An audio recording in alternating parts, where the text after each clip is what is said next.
ako pogledamo cijene na oglasnicima, ako pogledam cijene na e-nekretninama, ako uđem u svoju bazu podataka, apsolutno imam alate da mogu gotovo na euro odrediti koliko vrijedi nečija nekretnina. I išla sam radi, bilo mi je zanimljivo napraviti analizu koliko su cijene nekretnina porasle od kraja 23. do kraja 25. i ova prva 2 mjeseca koliko možemo sada, koliko smo u ovoj godini. Negdje sam to si zapisala. Evo sad ću ti dati podsjetnik. Aha. Tako smo se i dogovorile da ćeš biti precizna. Evo tvoj podsjetnik. Koji je uvijek precizna, naravno. Znači, ovo je iz naše baze podataka, dakle najrealnije što može biti, to su postignute cijene, dakle kupaca koji su kupili tu nekretninu za taj iznos. Imamo Jarun, Vrbani, Gredice, Knežija, 3400 eura, pričamo o studenom 23. Pričamo o prosječnoj cijeni po četvornom metru. Tako je, tako je. Novi Zagreb 1900 eura metar kvadratni. I pričamo o korištenim stanovima. Upravo sam te to htjela pitati. Da, pričamo o korištenim stanovima. Medveščak 3500 eura, Trešnjaka 2900 eura.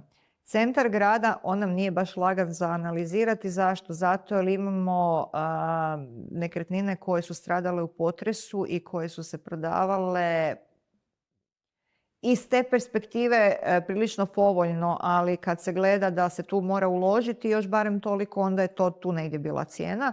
Znači, centar grada nam je išao onda od 2000 do 4000 eura po metru kvadratnom. Naš ovaj zapadni dio grada, Stenjevec, Vrapče, Ganjice, Malešnica 2600. I to nam sad govori statistiku korištenih stanova iz studenog 2023. 2023. I sad idemo na korištene stanove kraj 25. i početak ove godine. Jarun je sa 3400 skočio na 4000 eura. Dakle, porast od 700 eura po metru kvadratnom. Stenjevec je sa 2600 porastao od 2900 do 3400. Dakle, porast je od 300 do 800 eura po kvadratu. Zanimljivo, Medveščak nam je ostao na istim razinama.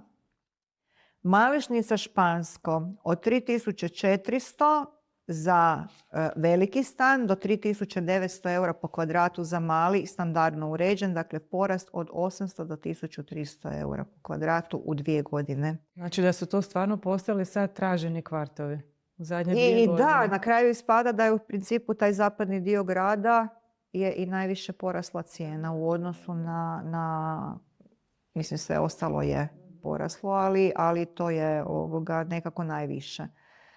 Novi Zagreb bio nam je 1900, sad je 2550 eura po metru kvadratnom, porast od 650 eura. Trešnjevka sa 2900 na 3900, porast od 1000 eura po kvadratu. Evo, super, hvala ti puno što si podijelila s nama u svoju statistiku. Što nam ona govori?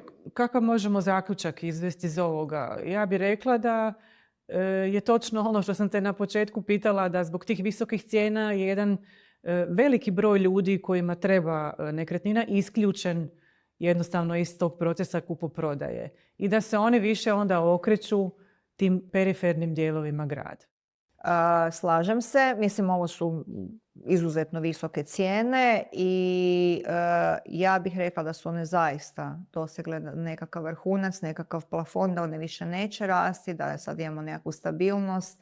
Ali da, ljudi koji ne mogu platiti Trešnjevku 3900, 4000 eura po kvadratu 4,5 će otići i kupit će si nekretninu Špansko, Malešnica, Stenjevec, negdje gdje će platiti 3400, 3500, 3600.